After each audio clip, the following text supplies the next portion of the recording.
Who do you say that I am? 40 days of adventures in God. Day 3. Asa, maker of all things.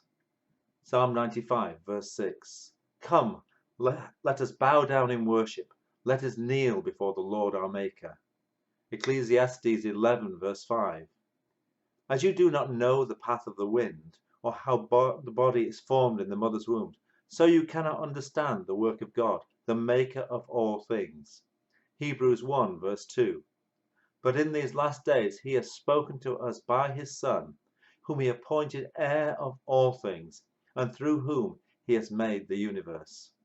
And Job chapter 33, verse 4. The Spirit of God has made me. The breath of the Almighty gives me life. As we continue looking into the names of God, we get a glimpse more and more into his character, into his attributes, into his nature. We've looked before at Elohim, the creator, the God who has created all things. But today we're looking at Asa, a different term, which is speaking of his personal making, that although he has made everything, he is deliberately made each individual thing for his purpose.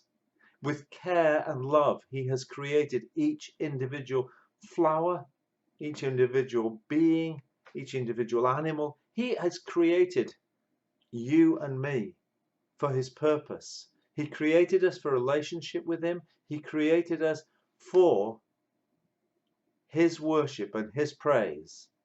He has made us to become children of God. He has made us to be heirs with Jesus Christ. And again, as we look at this, we see the pattern that is throughout. Whenever we look at his name, we find that he is, through Jesus Christ, by the Holy Spirit. He is the Godhead. And it's just amazing to see the outworking of it. But he has made each one of us individually. Psalm 139, verse 14, speaks about how we are fearfully and wonderfully made.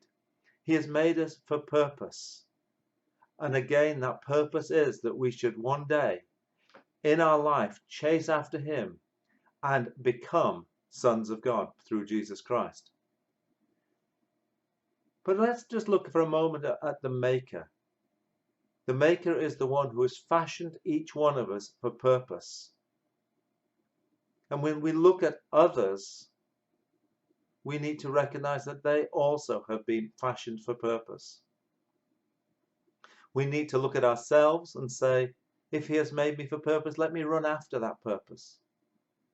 But when we look at others, let's also realize that God has made them. In Isaiah, we see that God criticizes the people because they have held down the poor. They've abused the poor. And he has said, you have gone against me. You have spoken against me. You have disrespected me because you have respected the poor whom I have made.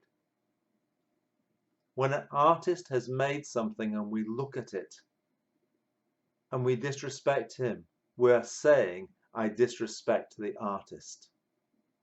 God has made us and he's made those around us. Our relationship with them represents our relationship with God. He is the Lord our Maker. He is the maker of all things, and he breathes life into everything there is. We need to be coming afresh and saying, Lord, you are our Maker, and treating him as such.